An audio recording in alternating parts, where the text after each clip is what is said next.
대법원 2025년 9월 9일자 2025무 565 결정 사건명 집행정지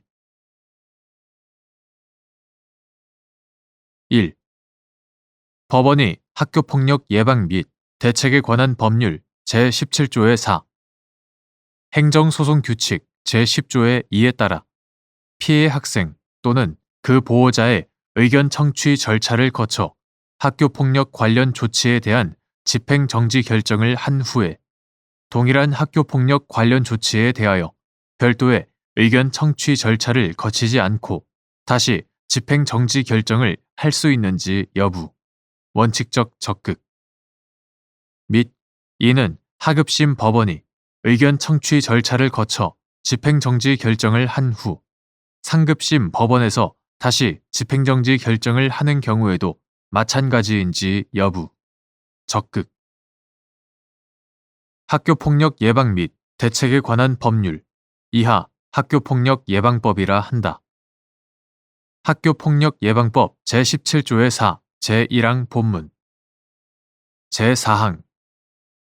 행정소송규칙 제10조의 2 제1항 제8항 제2호의 내용과 체계에다가 학교폭력 관련 조치에 대한 집행정지 결정을 할 때 피해 학생 등의 의견 진술권을 보장하려는 관련 규정의 취지를 보태어 볼 때 법원이 학교폭력 예방법 제17조의 4 행정소송규칙 제10조의 2에 따라 피해 학생 또는 그 보호자의 의견 청취 절차를 거쳐 학교폭력 관련 조치에 대한 집행정지 결정을 하였다면 그 후에는 특별한 사정이 없는 한 별도의 의견 청취 절차를 거치지 않더라도 동일한 학교폭력 관련 조치에 대하여 다시 집행정지 결정을 할 수 있다고 보아야 한다. 이는 하급심 법원이 의견 청취 절차를 거쳐 집행정지 결정을 한 후 상급심 법원에서 다시 집행정지 결정을 하는 경우에도 마찬가지이다. 2. 학교폭력 관련 처분에 대한 집행정지 결정이 있는 경우 그 즉시 학교생활기록부에 기재된 학교폭력 관련 조치사항을 삭제해야 하는지 여부, 적극 및 학교생활기록부 기재를 유지한 채 집행정지 중 등의 문구만 부기하는 것을 삭제에 준하는 조치로 볼 수 있는지 여부, 소극 행정소송법 제23조에 따른 집행정지 결정이 있으면 결정 주문에서 정한 정지 기간 중에는 처분을 실현하기 위한 조치를 할 수 없으며 특히 처분의 효력을 정지하는 집행정지 결정이 있으면 그 정지 기간 중에는 처분이 없었던 것과 같은 상태가 되므로 행정소송법 제23조 제6항, 제30조 제1항이 정한 집행정지 결정의 기속력에 따라 처분청은 그 즉시 원상 회복이나 결과 제거 조치를 취하여야 한다. 학교생활기록부의 학교폭력 관련 조치사항 기재는 학교폭력 예방법 제17조 제1항 각 호에 따른 학교폭력 관련 조치가 내려진 경우 초, 중등교육법 및 구, 초중등교육법 시행규칙 2024년 2월 28일 교육부령 제323호로 개정되기 전의 것 초중등교육법 및 구 초중등교육법 시행규칙의 규정에 따라 당연히 이루어지는 것이다. 그러므로 학교폭력 관련 처분에 대한 집행정지 결정에 따라 그 효력이 정지되어 처분이 없는 상태가 되면 행정청은 그 즉시 학교생활기록부에 기재된 학교폭력 관련 조치사항을 삭제하여야 한다. 학교생활기록부 기재를 유지한 채 집행정지 중 등의 문구만을 부기하는 것은 가해자로 기재된 학생에게 실질적인 불이익이 발생할 가능성이 크고 신청인의 재판 청구권을 유명무실하게 할 소지가 있어 삭제에 준하는 조치로 볼 수 없다. 3. 학교폭력 관련 조치의 효력 정지 여부를 결정할 때 고려할 사항 행정청이 행하는 처분 등의 집행정지에 관하여 행정소송법 제23조는 처분 등이나 그 집행 또는 절차의 속행으로 인하여 생길 회복하기 어려운 손해를 예방하기 위하여 긴급한 필요가 있을 것을 적극적인 요건으로 제2항 공공복리에 중대한 영향을 미칠 우려가 없을 것을 소극적인 요건으로 제3항 요건으로 정하고 있다. 학교폭력 관련 조치의 효력이 정지되지 않아 학교생활기록부에 기재된 학교폭력 관련 조치 사항이 삭제되지 않을 경우 가해자로 기재된 학생은 학교폭력 관련 조치의 위법성을 다투는 본안소송 계속 중에도 그러한 기재가 유지됨으로써 상급 학교 진학 등에서 불이익을 입게 된다. 반면 학교폭력 관련 조치의 효력이 정지되어 그에 관한 학교생활기록부 기재사항이 삭제될 경우 그 조치의 위법성을 다투는 본안소송이 계속되는 동안에는 담당 교사가 해당 학생의 과거 행동에 대한 정보를 파악하기 어려워 교육 및 선도 자료로 활용할 수 없고 상급 학교의 학생 선발 자료로도 활용되지 못하게 된다. 따라서 학교폭력 관련 조치의 효력 정지 여부를 결정할 때에는 본안 청구의 승소 가능성, 처분의 효력이 유지될 경우 신청인이 입게 될 불이익의 정도, 학교폭력의 정도와 심각성, 가해 학생에 대한 교정 및 선도의 필요성, 학교폭력 관련 조치 사항을 학교생활기록부에 기재하여 학교폭력을 예방하고 재발을 방지할 필요성 등을 고려하여 구체적 사안에 따라 개별적으로 신청인에게 생길 손해와 공공복리를 비교, 판단해야 한다.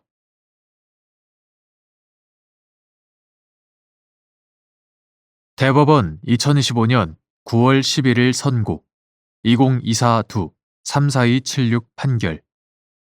사건명 약국 개설 등록 처분 취소 1. 다른 약사에 대한 약국 개설 등록 처분으로 처방약 조제 기회를 전부 또는 일부 상실하게 된 기존 약국 개설자에게 해당 처분의 취소를 구할 법률상 이익이 있는지 여부, 원칙적 적극. 약국 개설 등록과 관련하여 약사법 제20조 제5항 제2호, 제3호, 제4호는 의료기관과 약국 사이에 일정한 장소적 관련성이 있는 경우 약국을 개설하지 못하도록 하고 있다. 이는 약사법 제23조, 제23조의 2, 제24조, 제24조의 2, 제26조 등 관련 규정의 체계나 내용 등에 비추어 의료기관과 담합 행위를 할 가능성이 큰 약국의 개설을 금지함으로써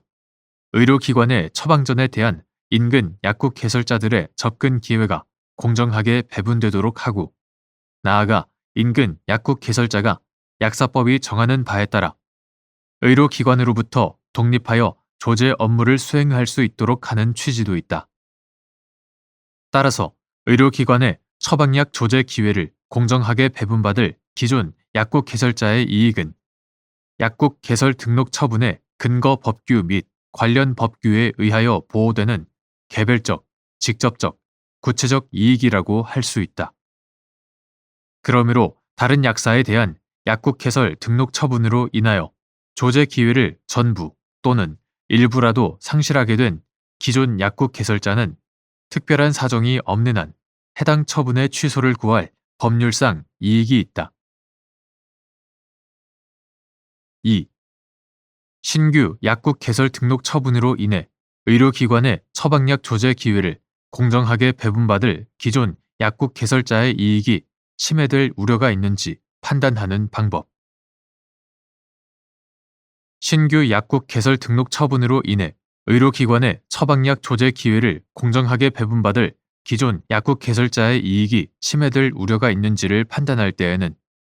약사법 제20조 제5항 제2호, 제3호, 제4호 위반이 문제되는 개별 의료기관을 기준으로 신설 약국 및 기존 약국의 위치, 규모, 운영 형태, 의료기관과 각 약국 사이의 거리, 접근 방법, 인근의 약국 분포 등을 종합적으로 고려해야 한다. 이때 반드시 기존 약국 개설자의 주된 매출이 해당 의료기관이 발생한 처방전에 기초하고 있었다거나 해당 의료기관이 발행한 처방전에 관한 기존 약국 개설자의 매출 감소가 상당해야만 그와 같은 이익이 침해될 우려가 있다고 볼 것은 아니다. 만약 기존 약국 개설자가 운영하는 약국이 약사법 제20조 제5항 제2호, 제3호, 제4호 위반이 문제되는 신규 약국 개설 등록 처분 당시를 전후하여 기준이 되는 개별 의료기관이 발행한 처방전에 따라 의약품을 조제한 적이 있다면 그 약국은 신규 약국 개설 등록 처분으로 인하여 해당 의료기관이 발행한 처방전에 대한 조제 기회가 감소할 것이라고 충분히 예상할 수 있다. 이러한 경우 기존 약국 개설자는 특별한 사정이 없는 한 해당 처분의 취소를 구할 원고 적격이 있다.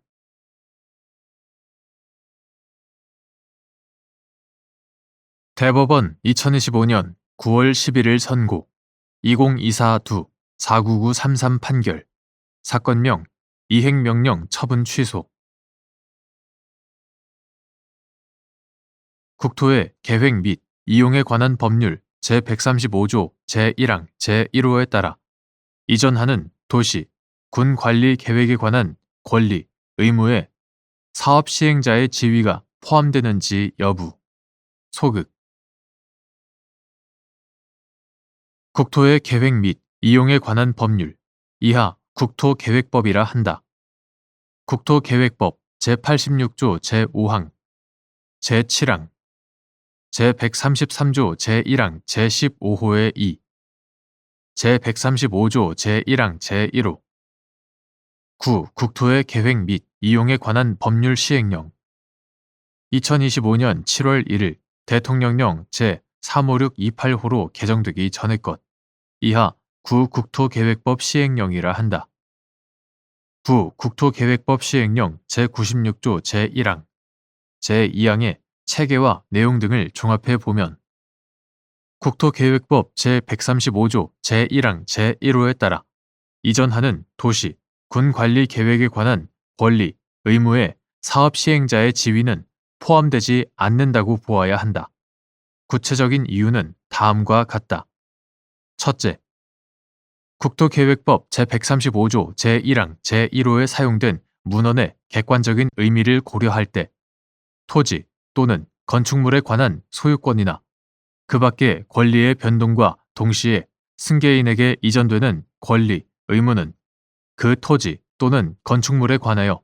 소유권이나 그 밖의 권리를 가진 자의 지위에 주어지는 도시, 군 관리 계획에 관한 권리, 의무라고 해석하는 것이 타당하다. 국토계획법 제142조가 같은 법 제133조 제1항에 따른 이행명령을 위반한 자를 형사처벌의 대상으로 정하고 있는 점까지 함께 고려한다면 문헌의 가능한 의미를 벗어나 토지 또는 건축물에 관하여 소유권이나 그 밖의 권리를 가진 자의 지위와 별개로 부여되는 사업 시행자의 지위나 그 지위에 주어지는 권리, 의무까지 국토계획법 제135조 제1항 제1호에 따라 승계인에게 이전된다고 해석하는 것은 타당하지 않다. 둘째, 국토계획법 제135조 제1항 제1호에 따른 이전 범위에 사업 시행자의 지위까지 포함된다고 보면 사업 시행자가 소유하는 부지 중 일부가 양도된 경우에는 양도인과 양수인이 공동으로 사업 시행자가 된다거나 사업 시행자로부터 다수인이 그 부지를 양수한 경우에는 양수인의 수만큼 사업 시행자가 증가한다는 결론에 이르게 된다. 이는 행정청 등이 아닌 자가 사업 시행자로 지정받기 위한 요건을 엄격히 설정하고 사업의 안정적 수행을 위하여 자금 조달 계획 등 사업 시행 능력까지도 사전에 심사하여 그 사업 시행자 지정을 하도록 한 제도의 취지를 형해화시킬 수 있다. 셋째, 국토계획법상 도시계획시설 사업의 사업 시행자 지정은 특정인에게 도시계획시설 사업을 시행할 수 있는 권한을 부여하는 처분이다. 이러한 처분에 의하여 설정된 사업 시행자 지위는 국토계획법 제86조 제5항, 제6항, 제7항, 9. 국토계획법 시행령 제96조 제1항, 제2항 등에 따라 신청을 거쳐 법령이 정하는 요건을 갖춘 자에 한하여 사업 시행자 변경 지정 및 그 고시를 함으로써 이전되는 것이므로 별도의 사업 시행자 변경 지정 처분 없이도 사업 시행자의 지위가 승계된다고 보는 것은 타당하지 않다.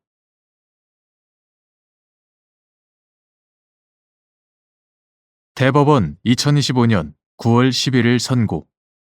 20252 30721 판결 사건명 기관 경고 처분 등 취소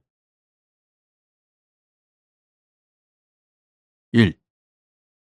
사립학교 교원의 임용권자가 소속 교원의 구체적인 행위가 징계 사유에 해당하는지에 관하여 충분한 조사를 거친 결과 징계 사유에 해당하는 것이 명백한 경우 관할 교원징계위원회 등의 징계 의결을 요구할 의무가 있는지 여부, 적극 및 사립학교 교원의 구체적인 행위가 징계 사유에 해당한다고 의심할 만한 상당한 이유가 있음에도 임용권자가 충분한 조사를 거치지 않은 채 징계 의결을 요구하지 않은 경우